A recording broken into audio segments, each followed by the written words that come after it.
Blog Talk Radio. Terrible.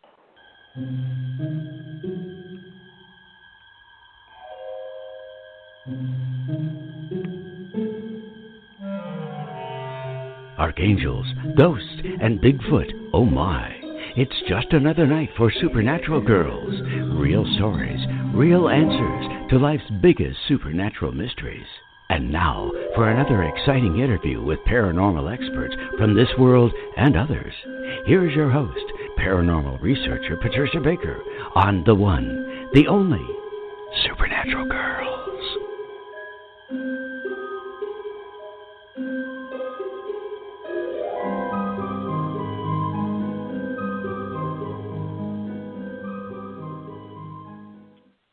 Welcome, everyone, to another exciting episode of Supernatural Girls Radio. I'm your host, Patricia Baker, and I am here with my co-host, PK. How are you tonight, PK? Well, I'm doing fine, but I'm afraid our connection's a little messy tonight. I don't know if it's the rain, the cold, the winds, or powers that be just getting even with us for something. I don't know yet. Yeah, I know. We've been trying to correct these audio problems, but it seems like it's going to haunt us a little bit tonight. So we hope everybody's going to bear with us. We have a lot of things to talk about and a terrific guest tonight. This is going to be a great show. We have Dr. Shelley Kaehr with us tonight, and we're going to be talking about the power of past life therapy and past lives with pets, my favorite topic. So everybody just stay tuned, bear with us with any audio stuff that comes about. We'll do our best to get all the information to you. And I know, PK, you've been looking at the numbers, so tell us a little bit about what is going on. Well, it's the worst part about this is we're in a 7 universal month and a 7 universal day, and it's prone to make everything get a little crazy and messed up. It deals with a lot of spirituality and a lot of learning, also a lot of fears and fantasies. It's just, what can you say if you say, I'd like to stick my head under the pillow instead of on top of it? It's about dealing with faith, and the power of faith is what's going to get us through all of this, not just today's issues, but it's all been building up over a period of time. World events, the spiritual learning, fears, fantasies, every bit of this is making everybody second guess, become fearful and doubtful. And today, since everything is doubling up, when the 7 is around, our spirituality is to be worked on, and it's a strong time for learning and for teaching and working off of that element. But it also has the boogeyman sitting on our shoulder, and we're not always able to take a look at what's what. But the day and the month are identical, which means it's too much, period. That's all there is to it, just too much. So world events are going to be crazy and not what we would consider norm, but they're all things that are going on to teach us how to deal with things in a different or a better way, also to show us limitations, for us not to be fearful. Let's turn it around. Instead of using the fear of what's going on, let's use the spiritual side. Let's use the God force to uplift us and go forward with this, because this is about lessons, and it's about our universal health ongoing right now. The limitations that we add to ourselves are going to make us stop and think, and the main thing is being kinder to one another. Think what we need and know that every other person we're looking at more than likely needs the same thing. We've got a lot going on where we can teach one another, but this is a karmic month. This is a karmic year. 4 deals with restrictions and limitations, and boy, have we been facing that nose to nose. So yes, let's not be greedy. We're not all going to be needy. We'll all work to help one another. We've got people picking up the phones asking, are you a neighbor that needs something? Does somebody need that? So we've got so many that are working on the positive side. And for those few yahoos that have got the grocery carts to the moon and back with the toilet tissue and whatever, shame on you. Other than that, that's kind of where we are right now. Yes, it's an interesting time, and we do need to take care of each other. I think it's really important. Every crisis brings people together in its best, not in its worst, but in its best. So yes, if we can reach out to our neighbors who are elderly or who may not have what they need and ask if we can get it for them, it's a wonderful thing. And it breeds a good feeling, and we're taking care of each other rather than turning to the government to take care of us. We're turning to each other. And that self-reliance is so important. That are asking their neighbors what can they do for them and how can they help. And I've got neighbors that have called me and said, do you need something? Can I help you? That's what we're supposed to be doing, folks. And God, it's so uplifting to see that somebody reaching out towards you makes you want to reach out to the next person. Yes, it does, to pay it forward. It's wonderful. And, again, it can encourage a lot more self-reliance, which is what we need. Again, rather than turning to the government to do everything for us, they have their role, but we have to do our part and not just sit around and expect everything's going to go away. This isn't going to go away. It looks like the timing on this, according to what you were saying, maybe May this will stop it will for a while. More than likely sometime in May, could be the 1st of June, because next month we've got some additional issues that will be taking place that can help us clear some of these things out. But basically, if we work in tandem, it's all going to work out, and we're going to see things done in a nicer, more constructive way. But if we break from the chain, shall we say, and we have some rogues going on, that's when we may get in trouble. But I look for things, hopefully, to start looking bright when it comes to May, and that by June, hopefully, we'll feel better, that at least everything will be under control. That will be good. Yeah. We'll do fine with that up until more than likely when the 8 year starts. But there's going to be some issues. But if we do it right now, we won't have any problems later, or minuscule problems versus major ones. That sounds like a plan. I like it. So that's wonderful. Well, thank you for sharing that. That gives us some hope. It gives us some things to do in the meantime, and know that this will clear. That's important information. So that's all very good. And I know, PK, you put out a call on your page that if anybody wanted to speak with you and get some support in this time, to please call in, and that you would be available for them. And it looks like we do have a caller on the line. Let's see if they want to talk to you. I'm going to bring them on. And this is 520-638, area code 520 again. Is that me? Hi, hello? You're live on the air. Who's this? Hi, this is Diane. How are you? Hi, Patricia. Hi, Diane. How are you doing today? It's a little crazy. Our connection's not too red hot. Well, listen, I went to Costco this morning and had the most amazing experience there. That was wonderful. So that's good. I got to tell you guys, if we can keep a positive attitude about what's going on and stay as healthy as we can, and just lighten up around this. I don't mean that we don't do that at all, but everybody seemed at Costco was so together and so helping each other out. It was amazing. And that's great. That's and the the best store part. was so on point with keeping everything organized. I got there at like 9:30. They told me that people were at their doorstep at 5 a.m. and they didn't open until 9. Okay. Wow. Well, I've noticed one thing, that some of the stores here are opening a couple of hours earlier, like at 7:30, for people that are over 65. And I think that's great, because that is going to make it a big difference for a lot of people. But I think what's really going to be difficult, in my experience, what I'm seeing is that we don't know what stores are opening when. That there's not a lot of ways to find out, like where you can go at 5 a.m. or 6:30 in the morning to get your things as a senior citizen. But other than that, I think, honestly, I'm personally trying to just transcend any fears that I have. Yeah, well, I think the main thing, Diane, is to check out the local radio, TV stations.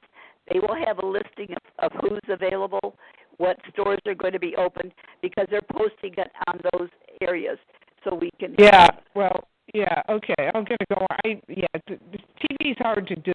You have to go online, I guess, because TV is you have to catch it when it happens to be on their show. No, but each one of these facilities have a phone number, and you can call in and just tell them what you need.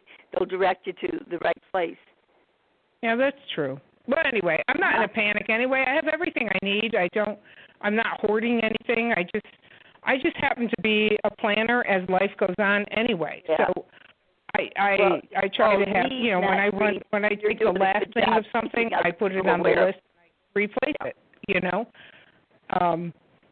So I'm really hoping that I can help. I live in a community where there are a lot of people, seniors, and if I can help them in any way, I will. But I also don't want to, if I've been exposed, I don't want to expose people either, because I do go out. That's what you all have to help one another in a way that's comfortable and makes it user-friendly. So we all have to be user-friendly right now.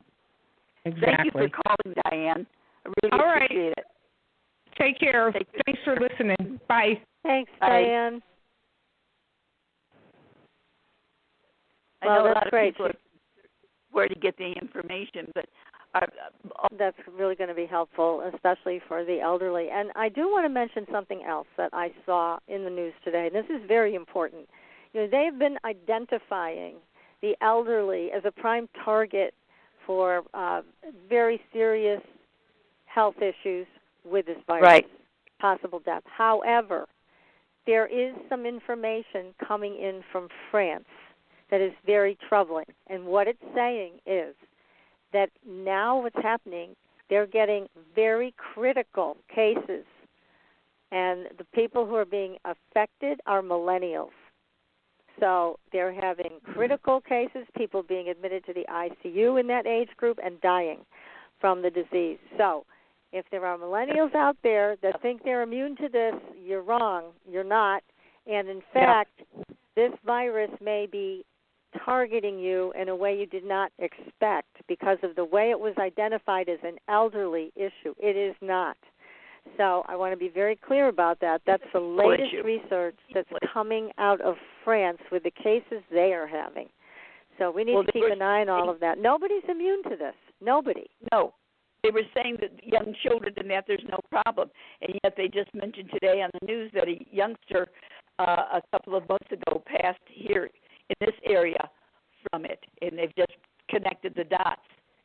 Right. So we all have to be diligent in making sure that, take care of your fellow human being, because that's how we're going to be taken care of. Well, and again, hunker down in your... They don't care. They're spreading problems. There are people now on spring break in Florida that think that it's perfectly okay to just, again, party on and be in close contact with other people. That's a bad move. Because, they said, again, we're just playing volleyball. They're all touching the same darn ball.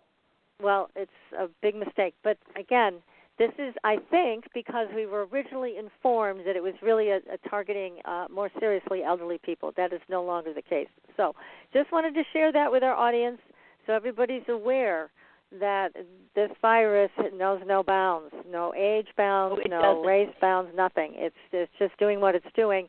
You could be in its path if you don't follow the very good directions that are being given. So, anyways, thank you, PK, for taking a look at all of that, and we will be careful as we move forward. Yeah, and if people have any questions, you can always send a quick question out. If it's a quick question and it's something I can answer just by the month and day of birth.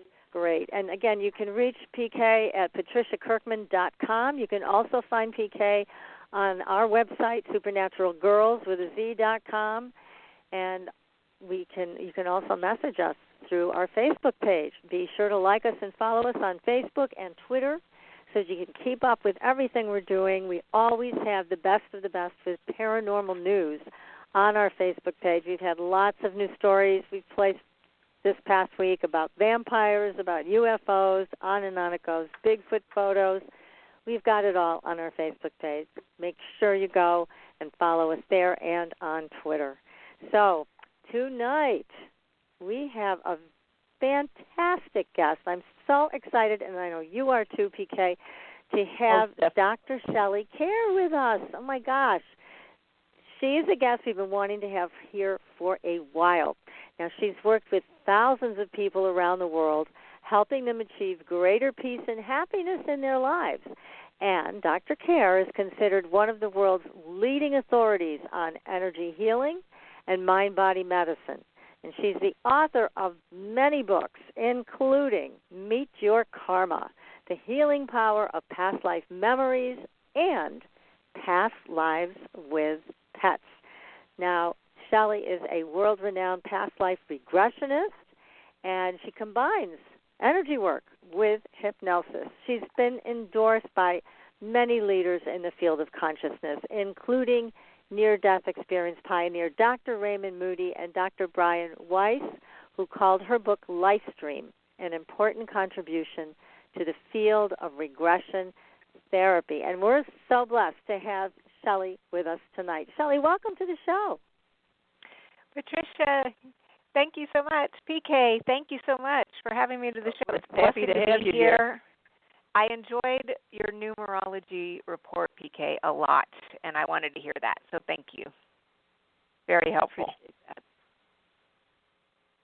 I'm in awe of all the aspects that you bring to the table with your karma, taking a look at all aspects of it. In fact, I was taking a look at your books and what's going on, and I'm going, wow, this is great for all of us to be able to share this with you now when we're all going through so much stress. We are going through it now, yes. I think we always go through stress, but I think we've just taken it up about 1,000 notches right now. I think we've touched a little bit too much these days. Now, the things we were complaining about yesterday, I think we're all like, what? This isn't really that bad. Wait a minute. That's right. You know? That's right. Get everything into perspective a little bit, you know, and think about the things we should be grateful for. That's right. So that's right. And that's what we still have to find. But tell us about you. You have such an interesting career and an exciting life. Now, how did you get into this work? Oh my gosh, this has been like a lifelong thing for me because when I was a little kid, we lived in Colorado Springs, and I don't know if you remember that really famous book from the 70s called The Search for Bridie Murphy, the Past Life Regression case book. So, like, what happened was this book, for listeners, just to remind you, it's a great book. It was about a past life regressionist. He had clients coming in just doing regular hypnosis, and a woman was complaining of hideous allergies. She was struggling.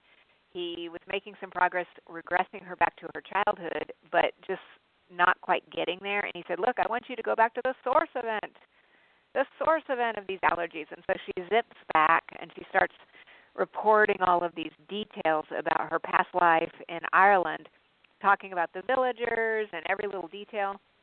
And so my mother, when we lived in Colorado Springs, these people actually lived in Colorado, and my mom attended a luncheon where she actually met them, and she bought the book. She came home, and I don't know what normal people were talking about at the family dinner table, supernatural girls, but at our house, Mom and Dad and I were having a nice conversation about reincarnation when I was a little girl. And, you know, like when you hear different things, even though I was a child at the time, I just heard that and I just felt this is truth. This seems real to me. This is what I believe to be true. Because I was also kind of raised very eclectically just to believe kind of the way a lot of us do now that, you know, God's within and that we need to be kind to people, like you mentioned earlier in the show, all the ways, not just when we're showing up for church on Sunday and things like that. So this is kind of the way I was raised. And then as a young adult, in my book Lifestream, I talk about a friend of mine who invited me on a hiking trip. I couldn't go, and he was basically killed in a hiking accident over the weekend. And about a month after his death, I was coming home and I saw his apparition appear in the window of my house wearing very specific outfit. He was wearing a white tank top and some jeans, and I'd never even been to a funeral before. And so I had a really hard time with this, and many, many years had gone by, like almost 10 years, and I moved back to Colorado as an adult. And people may or may not know this, but in Colorado there's a past life regressionist basically on every street corner in town. Oh, and I was wow. actually in some I had gone through a divorce. I was in some regular psychotherapy. Patricia, I know you were a psychotherapist at the time, back in the day. So I was going to a traditional therapist, and because everybody there is real open-minded, I told her that I sensed that my friend was making visitations because I was having a lot of paranormal activity at my home, and she said, hey, maybe you should go get a past life regression because it sounds to me like this person has unfinished business with you. And so I went to a regressionist, and I realized that I had known him in many lifetimes, and all of these lifetimes he had basically, died unexpectedly, leaving me behind in some kind of guilty weirdness. And so there was something about, the reason why I think that regression works so well is because in quantum physics we know that if we view something one way and then we shift our perspective and view it another way, that it totally changes the nature of the event. So just by seeing this and going, oh, wow, we've been around the block before. Okay, there was just something that just went click, and I just got it. I was like, oh, I accept this now, and I get that, you're a soul, I'm a soul. I may not like what happens, but guess what? We're all on a journey together, and what you've come here to learn about, I mean this kindly, but it's none of my business because we all have things we're learning and doing, and we want to support each other in that, but we all have a plan. And sometimes that plan doesn't go along with what we want, but it just caused me to have a deep sense of relief, a deep sense of acceptance. And it was the one thing out of just searching high and low that really helped me put the lid on this situation once and for all. And I said, I need to start doing this for other people. So I started, there's so many other things. I had a near-death experience after I came out of the light. I had a bunch of energy in my hands. And then I started having some kind of a weird cerebral understanding of the idea that, thoughts are things, energetic blockages are sitting in our field, and so the reason why my method is so unusual is because I've always combined from the very beginning energy healing with the past life regression, because we can go back in the past, we can talk about this all we want, and Lord knows I love to talk, but there's also an energetic component to that, as you're going to find out. But there's an energetic component to that memory as well. And so when we can address it at an energetic level and a verbal level, then real amazing miracles and shifts can happen in people's lives. And that's really what happened for me, and that's what I've been attempting my best to help other people with over the last 20 years. So it's been an adventure, my friends. That's all I can tell you. Yes. Well, it sounded like a fascinating one at that. I was looking at all the different aspects of which you work, everything from the Edgar Casey to the gemstones to, talk about a repertoire. You've got it all. You can call it, I don't know. I just like it all. I believe in it all. I do too, and I think it's wonderful where we can see it all blending together, that that things aren't just a slice of this or a slice of that. That, one leads to the other. It's like watching footprints in the sand. One takes us to the next one. We get to the end result where we belong.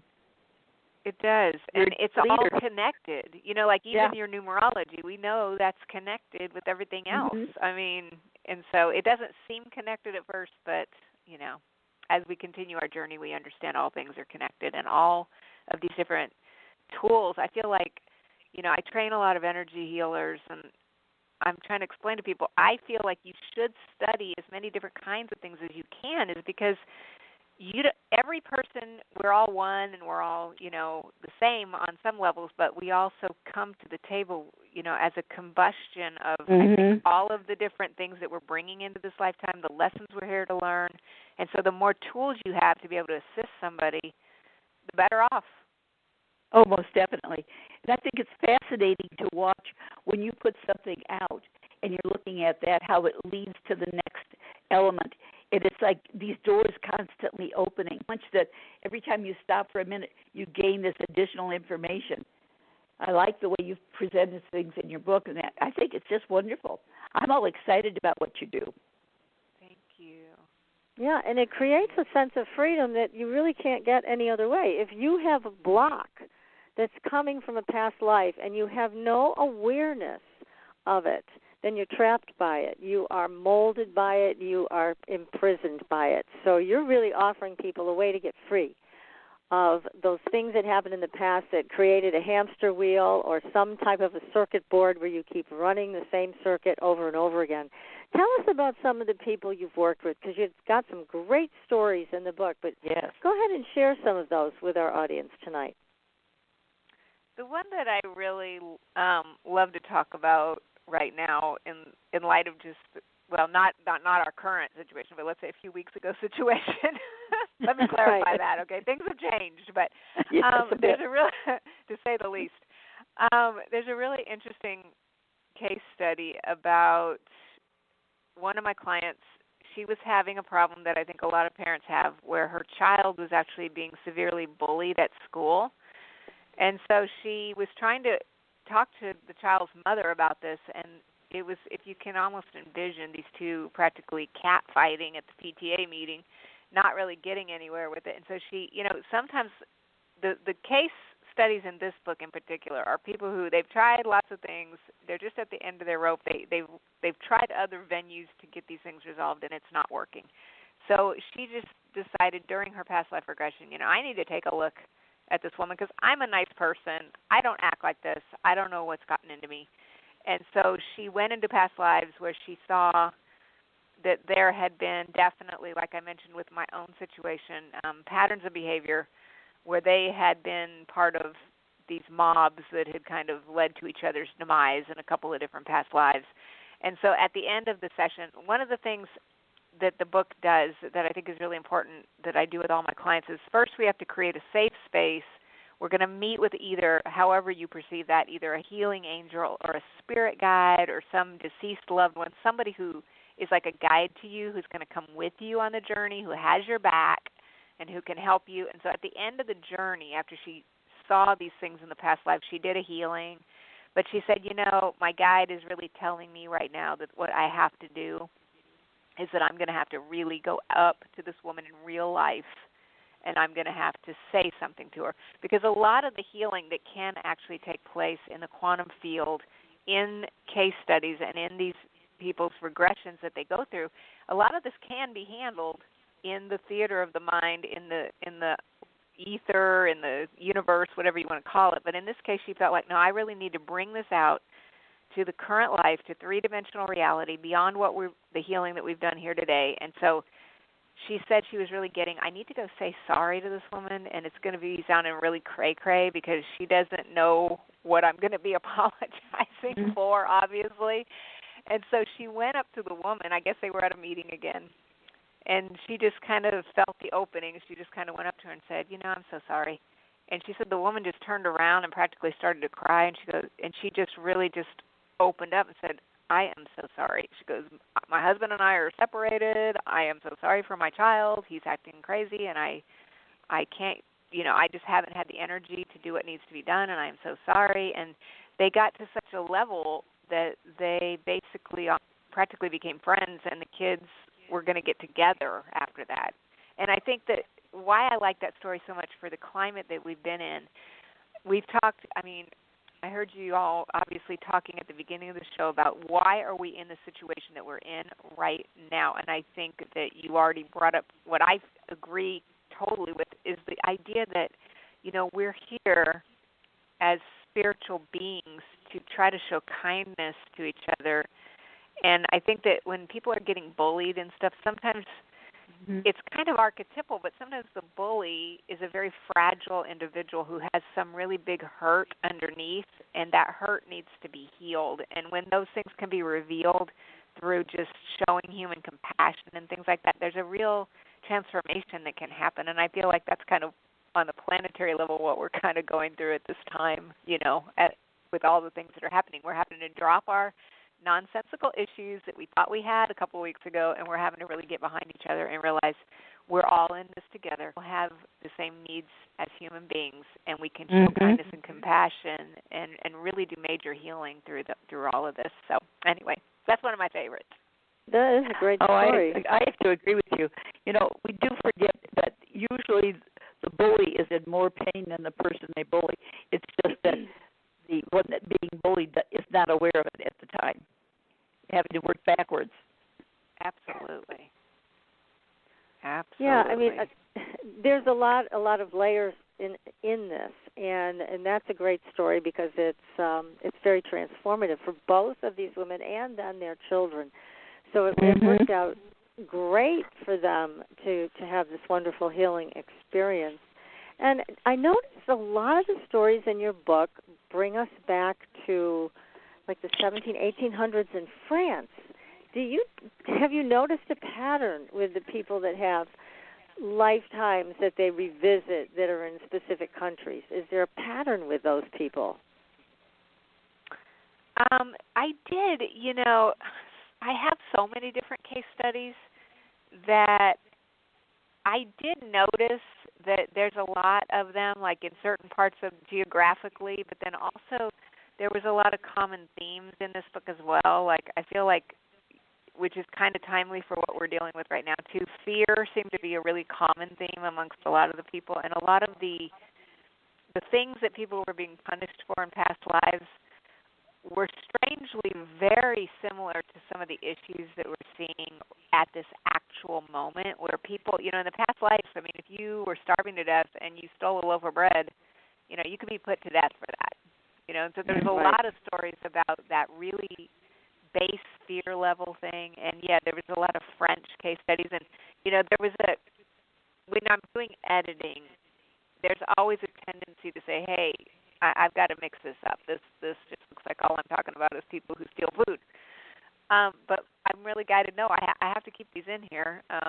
There's a theme going on. Of course, this was obviously written before the current events that we're dealing with now. But when you see the behaviors of even people now, that you know, the things we're having a panic attack, and it gets right down into that base fear-based survival level mentality. We're seeing a lot of that currently, and so I just have to feel like, you know, my guides have my back on this, and there's a reason. But so a lot of the exercises are very, compared to like some of my earlier stuff, this has got a lot of exercises that goes right into like, let's start to learn how to breathe, then let's find a safe space, and let's just go very gently through these processes as we try to, you know, get more, I don't want to say control, but come into a very deeply peaceful healing space within ourselves so that we can deal with the fearful things that are in the exterior world. And at this moment, I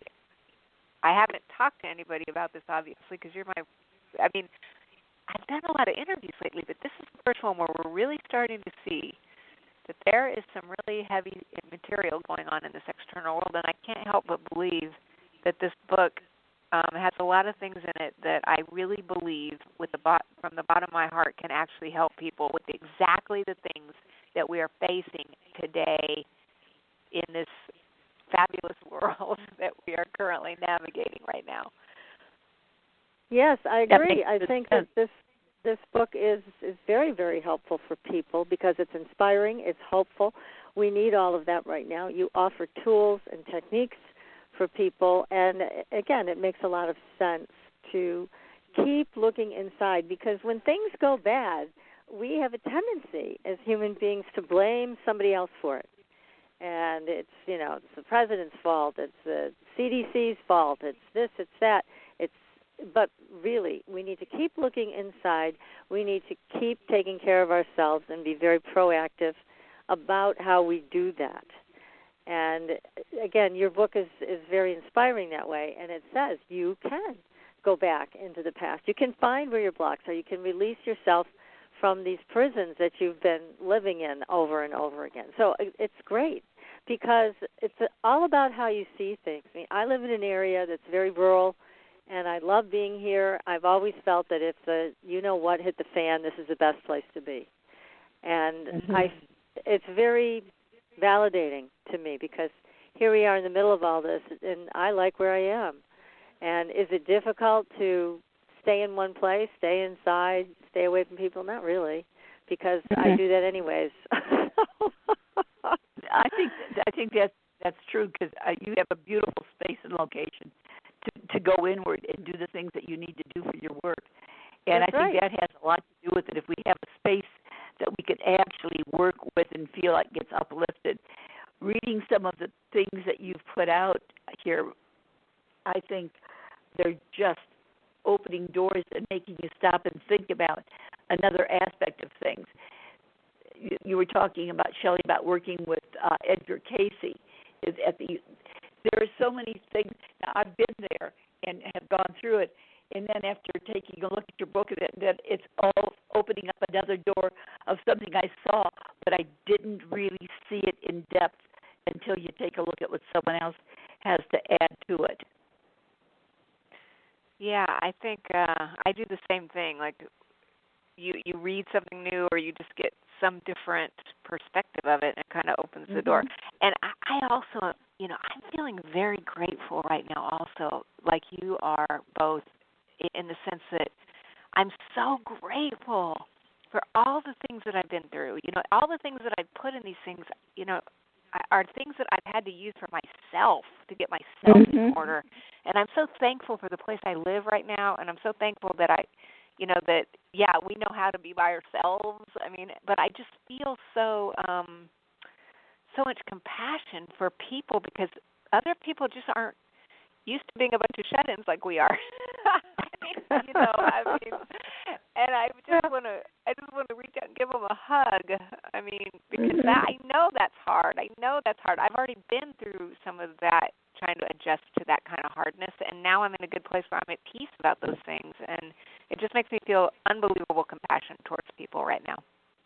Yeah, exactly. It's a strange way of putting it, but it's like when we talk about a smile is something you can't give away. It keeps coming back at you. Well, it's what you're talking about, too. It's how you work with things. The more you put out, the more you get back from it. And as long as we keep that line open, my gosh, we can go to the moon and back without the plane. Shelley, let me ask you a question in terms of you've worked with thousands of people with past lives.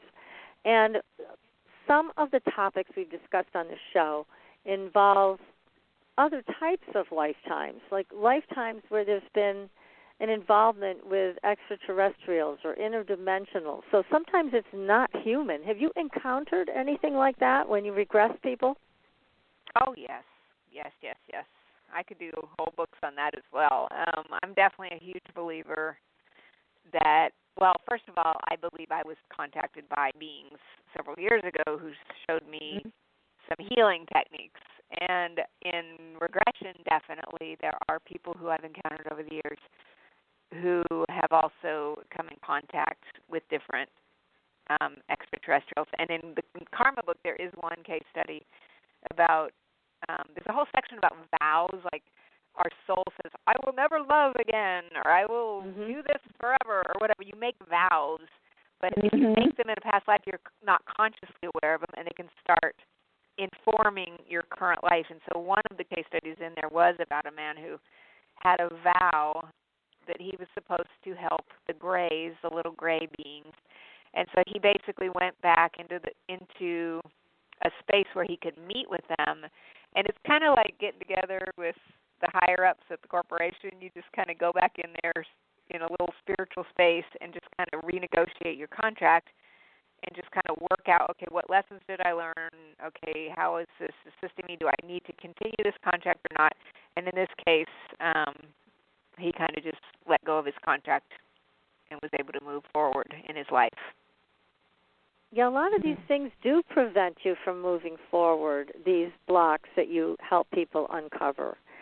Tell us more stories about this, because you have so many wonderful ones of people that get themselves free.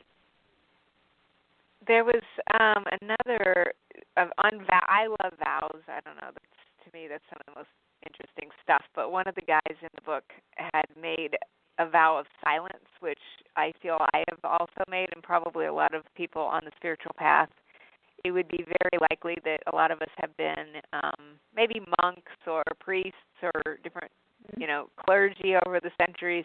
And so you go into these monasteries, you take the vow of silence. In the case study in the book, the man in specific, he's just never getting anywhere with his career. He knows he needs to speak up, but there's just some aspect to that he just doesn't feel comfortable with. And so he, of course, uncovers the vow of silence. And the thing that's on the side of that is accompanying that quite often would be something that I think also hinders a lot of people is when we make the vow of poverty. We checked into the monastery, we surrendered all of our worldly goods at the door, and now we're wondering why we can't ever accumulate anything or why we just can't, keep money and things like that. And those things can be cleared. And in this case, he cleared these things up during a session. And then some of the people I get a chance to talk to him again later, some of them I don't.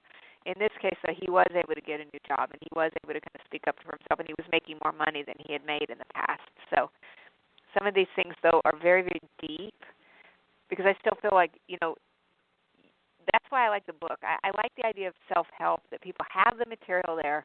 You can do it again and again because we're still peeling back the layers of this, the onion. Definitely. It does take some rolling up of the sleeves, diving in. Yes, and but it's wonderful because you're able to guide people back in time and have them take a look at this. And the way you do it, it sounds like you allow them to be somewhat detached, especially if there's trauma involved, like the story about the woman who was afraid of tunnels. And you talked about how the cave collapsed on her. You can understand why she'd be afraid of tunnels. So, but you're able to do that in a way that makes your clients feel very safe, right? So they're not reliving the trauma. Yeah, there's usually, if it's not, I have a certain level of intuition when I'm working with people. So if I feel like there's not some kind of really traumatic thing, normally I can guide people back into the past where they're in a space where they're more, we would call it like associated. They're looking out their own eyes, they're seeing it, and they're actually in it.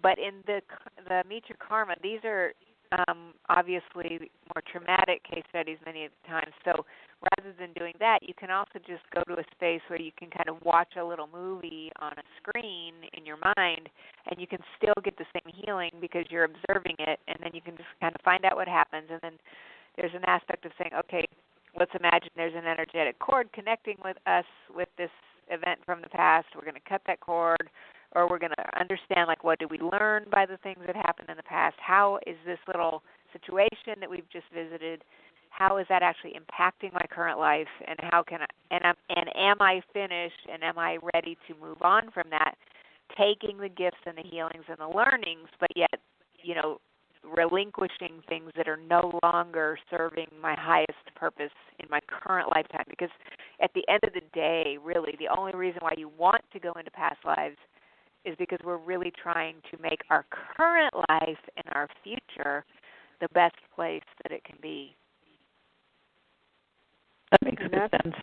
Yes, that's a reason to do it. Well, I just wanted to make an announcement. We're going to go to a break in a minute. But before we go to break, I just want to say, this is something I meant to announce at the beginning, Tom Palladino has been on the show several times. He works with Scalar Light. Now, he's offering to everybody to have 30 days of free treatment with Scalar Light to be treated for this particular virus. They have found a way to work with it with Scalar Light to dismantle it. So we've worked with Tom for a while. He's wonderful at what he does. This is very, very painless. All you do is send in a photograph. Go to scalarlight.net. That's SCALAR light.net. And it's also on our Facebook page. You can connect with Tom there, and the instructions are very straightforward. This is all free. He wants to do whatever he can to put an end to this pandemic. So we are going to take a very short commercial break right now. We are speaking with a wonderful guest, Shelley Kaehr. Dr. Shelley Kaehr is with us tonight. We're talking about the power of past life therapy, and we're going to be talking about past lives with pets. So stay tuned, everybody. We'll be right back. Pure essential oils, specialized minerals, and a revolutionary anti-aging technology. Astridian combines the best of all scientifically proven ingredients in easy-to-use creams, lotions, and concentrated serums. Astridian's advanced line of products take your skin to a new level of being healthy and beautiful. We offer a variety of collections that address all your skin concerns. The Essential Anti-Aging Series treats and moisturizes your skin for a long-lasting, younger look. The Multivitamin Series promotes healthy skin with high-quality vitamins and minerals. The Sports Series restores skin from cellular damage and stress. Astridian also offers a revitalizing solution for hair and a professional series for doctors and medical spas. Visit astridian.love today and begin your new journey to healthy, beautiful, youthful skin. Astridian, beyond your expectations. There are a lot of psychics out there. How do you decide which one is right for you? You look for someone who empowers you, who's practical and spiritually connected, who says, here are your opportunities, here are your challenges, and here's a way to deal with them, and then gives you your own toolbox to make your life everything you want it to be. Hi, I'm Corby Mitleid, and that's how I work with you. As a certified professional tarot reader, I've helped thousands of people for over 40 years through my toolbox. Cards, past life retrieval, numerology, spirit guide conferences, and mediumship. Whether it's career, relationships, finances, or your spiritual road, together we can replace your confusion with clarity. And you'll probably find a little laughter along the way. Visit me at CorbyMitleid.com to find out how to cross your bridge from fear to fearlessness and fly. And tell me you found me at Supernatural Girls for a special gift with your reading. Corby Mitleid, the practical psychic for catching your tomorrows today. Find me at CorbyMitleid.com. That's CorbyMitleid.com. Your property tax bill. Have you seen it lately? It's frightening. Your property taxes are going up while your home value is going down. It's time to fight back and win. For the real truth about the property tax system, get attorney Pat Quintilian's book, Are You Getting Screwed on Your Property Taxes? How to Find Out and How to Fix It. Attorney Quintilian answers all your questions and gives you the facts you need to fight a property tax bill that is spiraling out of control. You'll also read about what happens to property owners who don't check their property records, only to find out too late they're taxed on square footage, fixtures, and even buildings that they don't own. Is this happening to you? Learn your rights. Buy attorney Pat Quintilian's book today. Are You Getting Screwed on Your Property Taxes? How to Find Out and How to Fix It. Available on Amazon.com. Are you frustrated with endless mantras, affirmations, and processes that promise to align your life with your dreams, only to find yourself years later in the same space where you began? Do you feel like you must be doing something wrong because nothing seems to be working? Don't you just wish that someone could shift your consciousness for you and your life could align with your desires without all the effort? Well, your wish is about to come true. Hi, I'm Carrie Cannon, and I have a gift that allows me to align the consciousness of others to be in harmony with their dreams. The best part is, it requires no particular effort on your part. Upon listening to a consciousness alignment, people have reported instant energy shifts, financial windfalls, soulmate connections, healed relationships, physical healings, and more. To gain access to a free trial offer for my entire Manifesting Miracles library of consciousness alignments, go to commandmiracles.com now for details. Again, that's commandmiracles.com for information about our free trial offer. That's commandmiracles.com.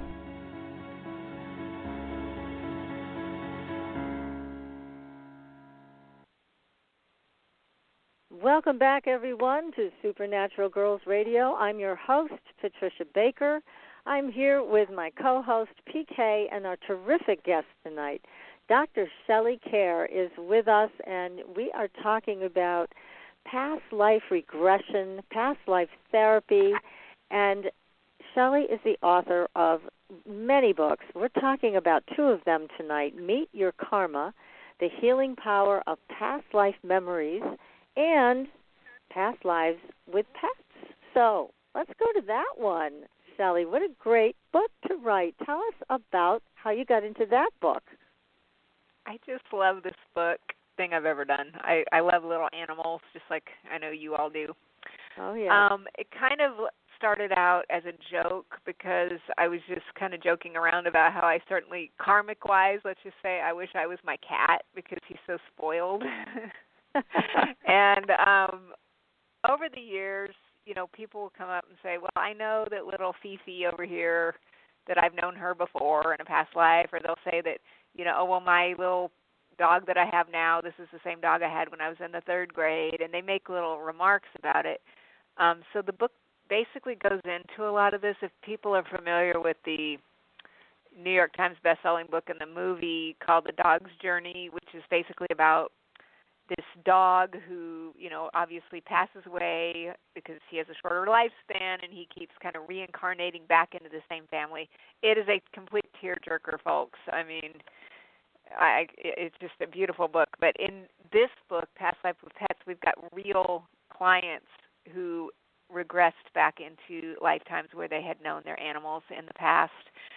And then sometimes, obviously, you know, people usually come for a past life regression because you're having some actual issues. And so you don't come in going, you know, I just can't take my dog anymore. He's driving me bananas, you know. Because obviously your dog, your pet, your animal is usually is the one person, and I mean that very literally, who really has your back and who loves you unconditionally, and you can be acting like an idiot, but they still think you're wonderful.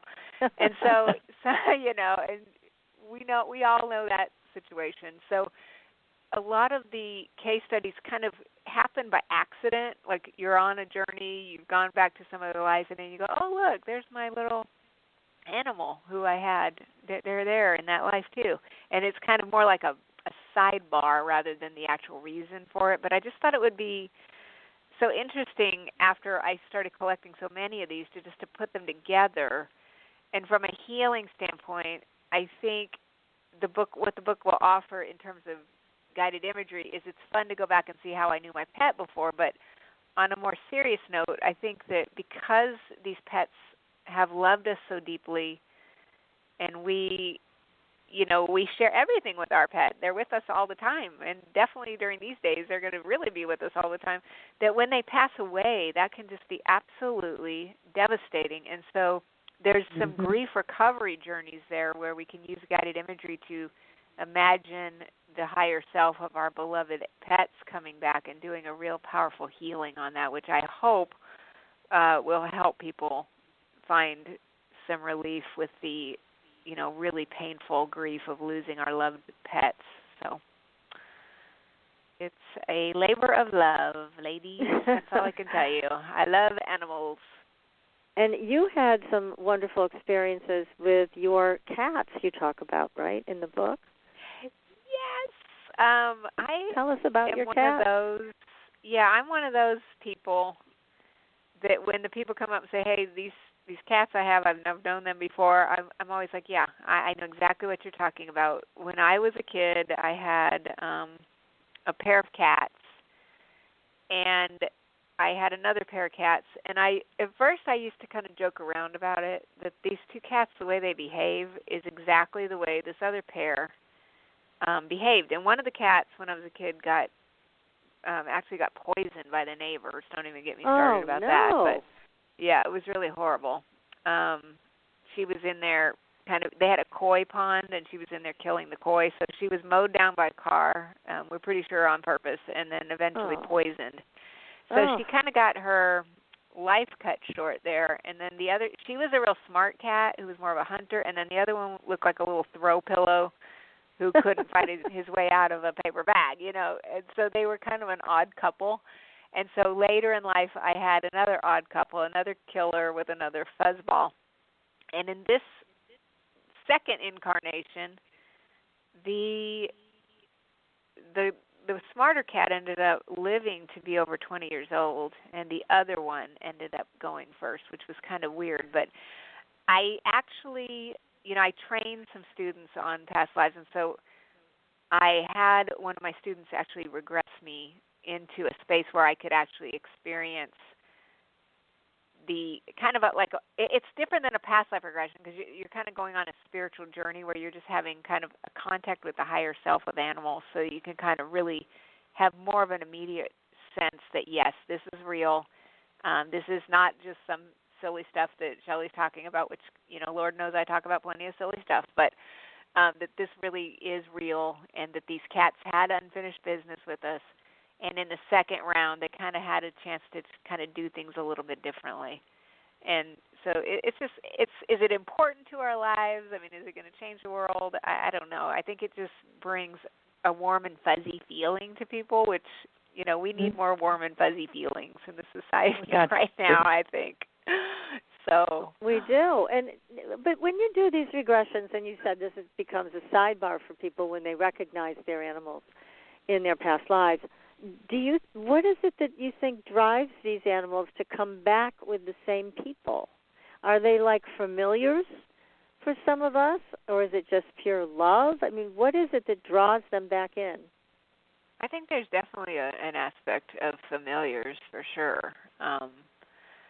I think it would be, this is my belief, and I think animal lovers around the world would probably agree. If you look into the eyes of your animal, there's consciousness there. So how can you say, it's like if you go to, I get all of my animals from, the shelters, and the minute you lock eyes with your animal, you make a soul connection there.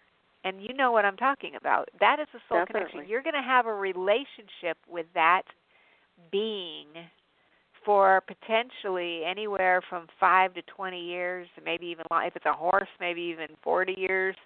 So this is no light matter that we're dealing with. This is going to become one of the most important relationships that you're ever going to have, with someone who is actually going to show you what it means to love and to be loved. So I think that we probably tend to dismiss that, but the truth is it's very important. It's very profound, and there's no doubt that love, I believe, transcends, the current lifetime and the physical boundaries of this body that we're loaning out for a very short period of time. So it makes complete sense to me, especially after talking to as many people who really were able to deeply access these memories of knowing that, yes, they came back together for a reason. I think, though, like you said, it's not because we got a bunch of issues to clear up, maybe like it is with people, but it's more about because we have the deepest level of unconditional love, and the animals come to teach us about the deepest aspects of ourselves. There isn't any better way to learn that than through animals. Yes, I agree. And I think animals also come to learn from us in some strange way. I know when I was younger, I rescued a wallaby that a woman thought would make a great pet for her children, only to find out that was not going to work out. And I thought, well, I'll take care of the wallaby. I'll rescue this poor little creature from this family that didn't know what to do with it. So it was an amazing experience of taking care of this wallaby in suburbia, and she was an amazing creature. I used to sit with her in therapy circles, and people were transfixed by her and healed by her, just her presence. She passed away, and it was devastating. And I talked with an animal communicator after she passed, and she said, what Dune learned from you is that not all people are bad. Because, again, this is a wild animal. Mm-hmm. And in Australia, these wallabies are hunted and tortured, and not respected for the consciousness they carry. So it was interesting to hear that perspective, that she had also learned that we're not all bad, that we can be loving, we can be kind. And that was a message that she took back to the rest of her tribe. So it was a very interesting experience with a wild animal and having the privilege of being her caretaker for a period of time. So wow. It's interesting because I think it goes both ways sometimes like that. And I know all of our audience are big animal lovers, and we all have our stories to tell about our pets who we love with all our hearts. It is just so darn hard to lose them. But knowing the story that you just shared about your cats, the pair that came back again, and they come back because they have shorter lifespans, we can see them again, even within one lifetime. And that's very exciting. It is interesting. Wow, you know what? That story you told, it reminded me of something I used to talk about a long time ago, is that idea of the 100th monkey, the little, I don't know if you ever heard this story, but it's a great talking story, about yes. consciousness. Like, there were little monkeys, they found some fruit on the beach, nobody wanted to eat them, and one of them said, well, I don't like the flavor of the skin, but I'm going to go ahead and wash it off. And once they did that, then by the time 100 of them learned it, then all of the monkeys knew, I'm going to wash the skin off, and then I'm going to be able to eat the fruit. And there was something that that just dropped in, like when you were talking about your little wallaby, that is so precious. And that there was some aspect to which, I don't know why this flooded in, but that the wallaby kind of could send that consciousness to all of the others who are even still around, just saying, like on a telepathic level or something, to just shift consciousness, on an energetic level, and that you were able to help facilitate that because you showed that kindness. And I think you're right. I mean, it has to be some kind of two-way street here, but to me, I feel like we're getting the bigger blessing. I agree. We do. I believe that is so true. Yes, absolutely. I feel blessed by each and every animal that I've known. Yes, and I know all of my friends are the same way. We all say, gee, I really love my animals more than I love people. It's I think it's just how we are, and we congregate that way as a tribe, that we just love them so very much, and they are so patient with us, and they really give us so much, as you've said. But tell us some stories about some of the regressions you've done when these animals have shown up in past lives. Oh, my gosh. There's a lot of different, let me see. I'm trying to think which one. You know what I want to tell you? It's really from the Karma book, but it's about animals. It was about a woman who had an obsession with cats. Oh, yeah. I don't know if you remember this one. Yeah, this is kind of switching great. back into the other one again, but this is one of my favorite ones.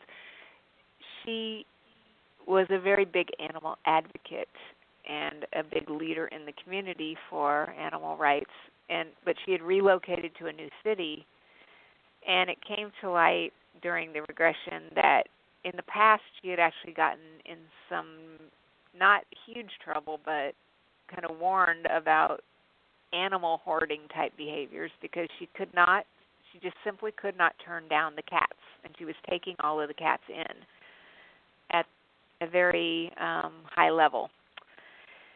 And so she basically went into the past, and we mentioned vows earlier in the show, so she realized that she was part of the Bastet cult in ancient Egypt, and of course she had made the vow to take care of these cats. And so she was just basically living up to her contract. And so she was able to go in, like I mentioned earlier, and just kind of do a renegotiating of the contract and it was a very deep healing that had to happen there so that she could kind of come out of that and understand that she's still going to participate in her charity. She can keep a couple of them at home, and even though she wants to take 100 of them in, she's no longer going to be able to do that. And then she was able to kind of move through that. And so that's kind of one of my other favorite vow things, that we have these deep connections to these animals. to care for them. And her vow really got her into some trouble. I mean, she had to pay some hefty fines and things like that when they finally caught up with her. Yes. So and then in the a pet book, big deal. I mean, there's just so many. I don't know. I don't even know where to begin. People who knew their dogs. The one that unfortunately comes to mind, which I didn't want to mention, is I guess I'm always on the France kick, but it was a woman who knew her poodle in the French court. I guess, there is a theory that the regressionist also has lives in the areas that the clients experience when they're working with them. So I'm sure I've been around the block in France a few times myself. Oh, okay. It's a theory, so because it's still consciousness. So, oh gosh, another favorite that's really super weird was this woman had a guinea pig, and she realized that, in Peru, as sad as it sounds, but guinea pigs are a delicacy, and so her guinea pig had come to her, but she had also known this guinea pig in a past life in Peru when her father was trying to make a meal out of it. And so she had come in her current, that was kind of a crazy one. She had come in the current life to basically make amends, and, it was kind of a humorous one in a weird way. So lots and lots of fuzzy stories there. Now, I'm sure you encountered people that had horses and other animals that transported them way back when, because you do take people back into the 1700s, 1800s, etc. Were there any people that had horse stories to share? Oh, yes. There's tons and tons of horse stories. There's some aspect to once in a while an animal will come back as a different animal, but usually with the horses, they're all going to come back. They are a horse then, and they're still most often a horse in the current life. There was one in Turkey in the ancient times in a racing situation where there was a lot of these past life stories, unfortunately, involve a person being faced with the challenges of trying to, most of the case studies in this book, they're trying to help the animals against the abuse that's being put on the animals from like a cruel regime, or in one case, the animals were being forced to race, and there was a greyhound story similarly also where they were being abused and things, and so the person was attempting to help the animals. And so then in the case of I'm kind of mixing all these right now, but in the case of the greyhounds, they came back in their current life as a greyhound rescue person, and with the horses, kind of the same, like a real compassion towards them because of the wrongs that have been done to them in the past and things like that. Mm-hmm.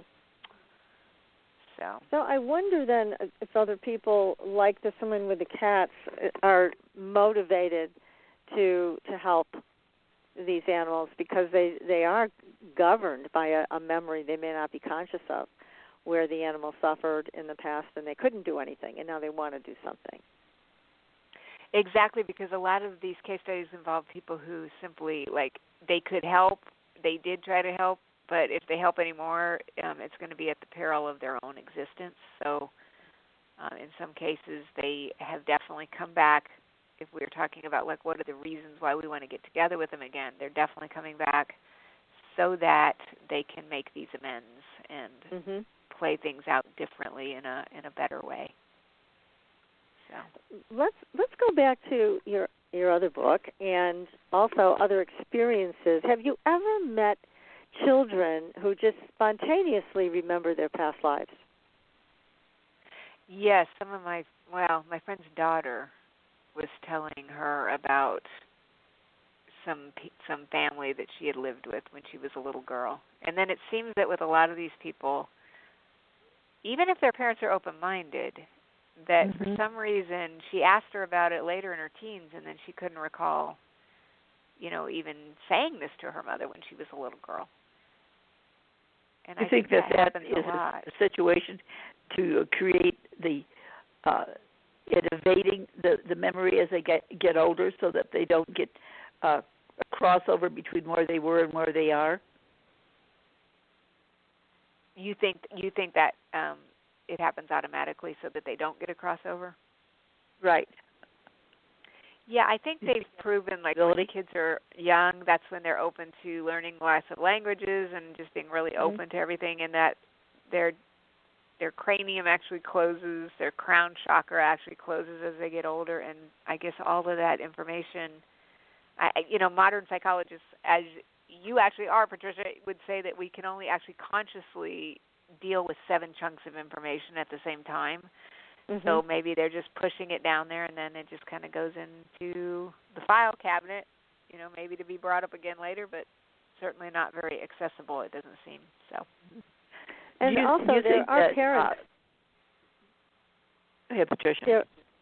There are parents that I've read about who go a little further with past life memories their children bring up, and they actually do some research to see if, in fact, these memories hold water with things that they can pull up on the Internet. And they found that a lot of them do. Now, I know some of these children are in India, but some of them have been in the U.S., too. I remember one young boy talking about being a fighter pilot. Does that ring a bell? Yes. The one in the U.S., he really had all the details. Yeah, that's weird. I mean, it's so validating. And the ones in India are very documented. You're talking about the little girl who named her family, and then her father took her over to meet her former family, right? Yes, that one. Yes. Yeah, yes. That's really wild. Really, really wild. I mean, I don't see all of these things. I don't see how people can discount them when you hear things like that. I have not spent as much of my years like trying to document the things that the clients are telling me, because to me it's more of a therapeutic thing, but I'm glad when people do it, because I think it lends the credibility so that maybe more people would be willing to take a look at this and realize that I still don't think, as long as we're in a physical body, I don't believe we really understand exactly how it all works. Like, what are all the rules to this thing that we're dealing with here in this planet? And I don't believe that we can really know all of those things until we ascend into our, life between lives or whatever. But I think that when we do get the evidence of these things through these children's regressions, it kind of helps open up people's minds to the possibility that there's something going on here, and it's real. It's very real. I think sometimes it's hard to deal with. I had never left the state of Illinois, basically, all my growing up years. And when I got married, my husband and I went out to Virginia. That he was going to be stationed. He was in the military. And we went through this small town, and we stayed there for breakfast and such. And I looked at him, and I said, I wanted to go down this road because I wanted to see the church that was down there. And he kind of looked at me funny. But we went down there, and there was this little church that I remember seeing.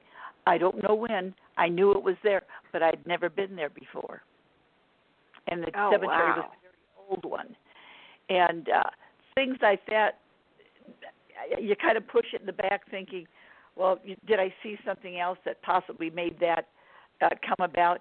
But I'll always remember that, because it was just like I just knew it was there, and yet he looked at me kind of strangely, but I knew it was a very old cemetery, and I just felt comfort around it, or a need for it. But after we left there, I'd never gone back again, did not look at anything more about it, but I just knew that day that I had to go there. Wow. See, I guess maybe around 2017 or so, I wrote a series of books, a phenomenon that I call Supretrovie, that I briefly mention in the Karma book and the Pet book, which is where people can travel to a place, even if it's just, in the next town over, and when they see certain places, they will have a spontaneous memory of something that happened in the past.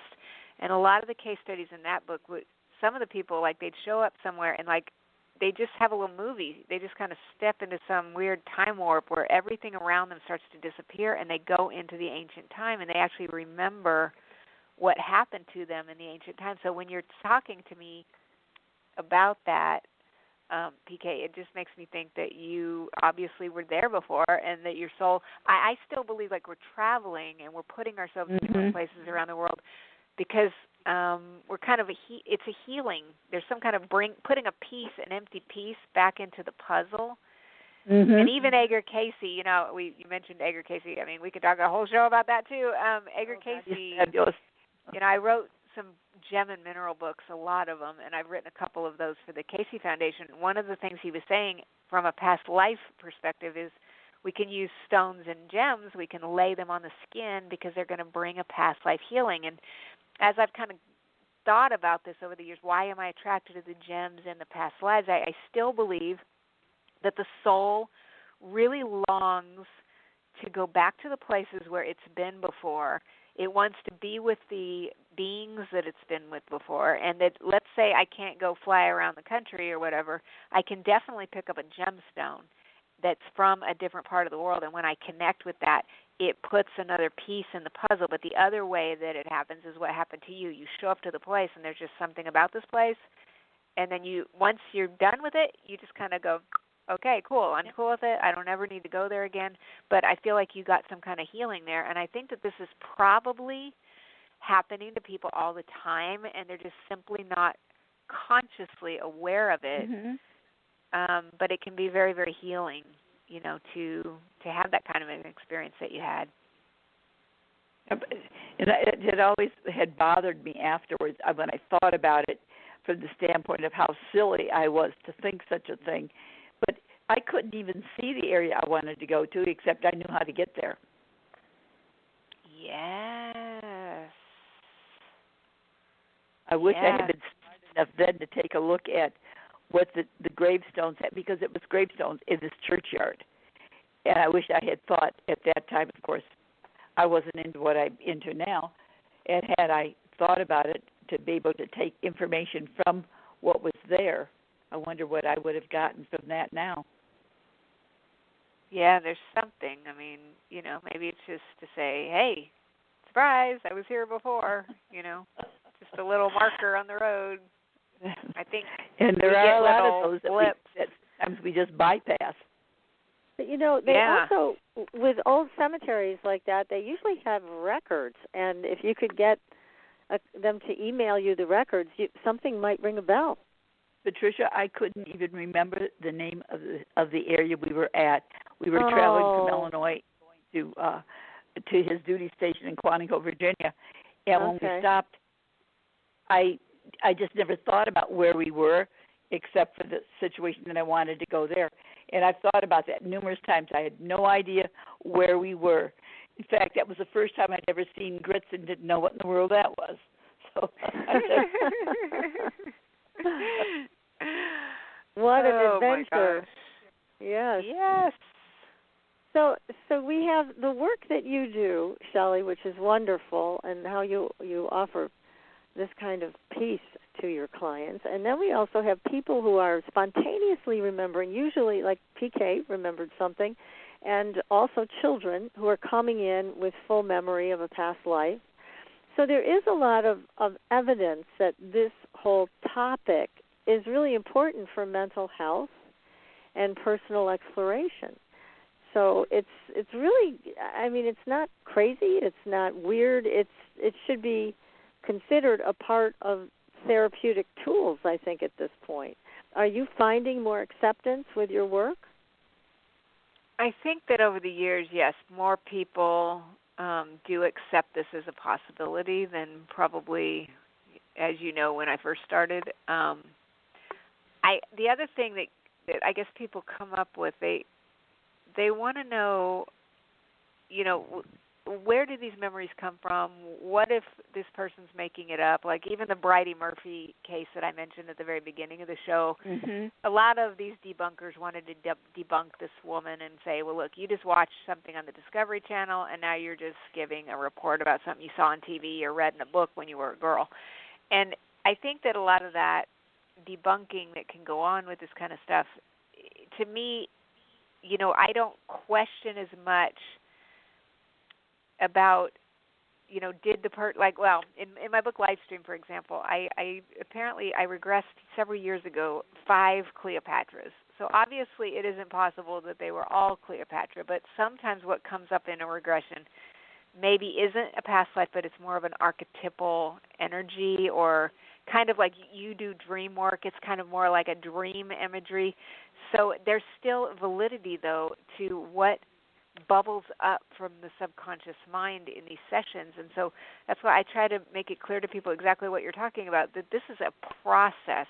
And so the material that bubbles up from the subconscious mind, it's coming up for a reason, the same types of reasons that certain dream imagery comes up and things like that, and it's important. And so it can be used to better understand the self, because when I ask people certain questions and I take them into that space, they're in a space where pictures, thoughts, and feelings begin to come up, and I say, hey, there's a little story you're telling yourself there. What is it? Okay, great. And how does that little story apply to the things that we're doing in our current life? People always have an answer for it. And so I do think it's a very valuable therapeutic tool, because it's an example of what we've been talking about also, about just getting up out of our daily reality and kind of viewing the world a little bit differently so we can come back into the present moment with a different perspective. It can be hugely, hugely transformational. As you do you think that you mentioned about 4 or 5 Cleopatras? Do you think that each one could have possibly have been, but coming from another point in time? That's another whole thing. I did another book many years ago called Beyond Reality, where I started to do experiments with clients who told me that they were living in alternative universes simultaneously.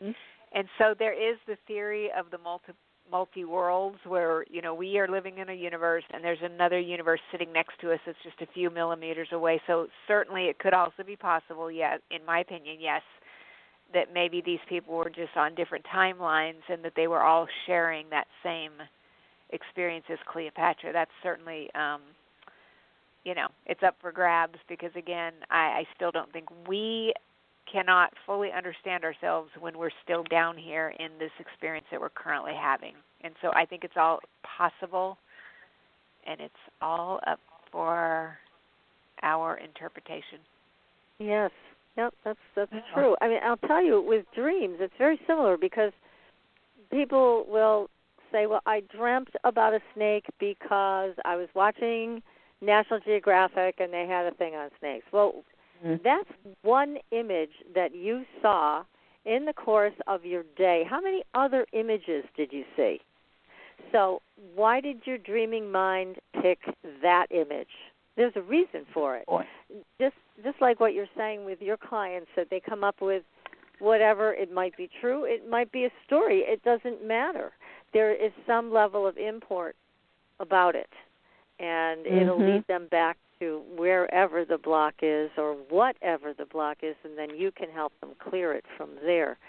So it doesn't even matter, in my opinion, if it really happened in a past life or if it didn't. If it brings you freedom, then who cares?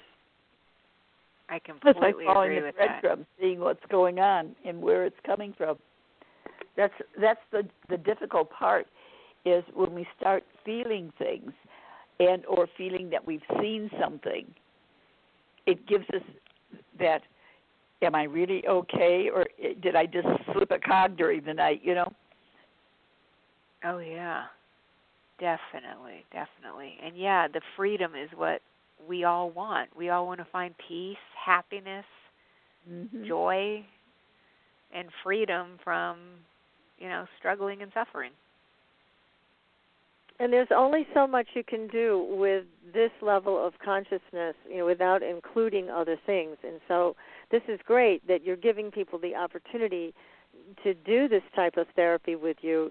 Now, what if somebody wants to work with you, Shelley? How do they get a hold of you? I've got some different session offerings on my website, which is at pastlifelady.com. I love that. It is. It's very interesting also. It's a great web URL. So they can go to your website. And now, can you do this remotely, or do you have to have them there in person?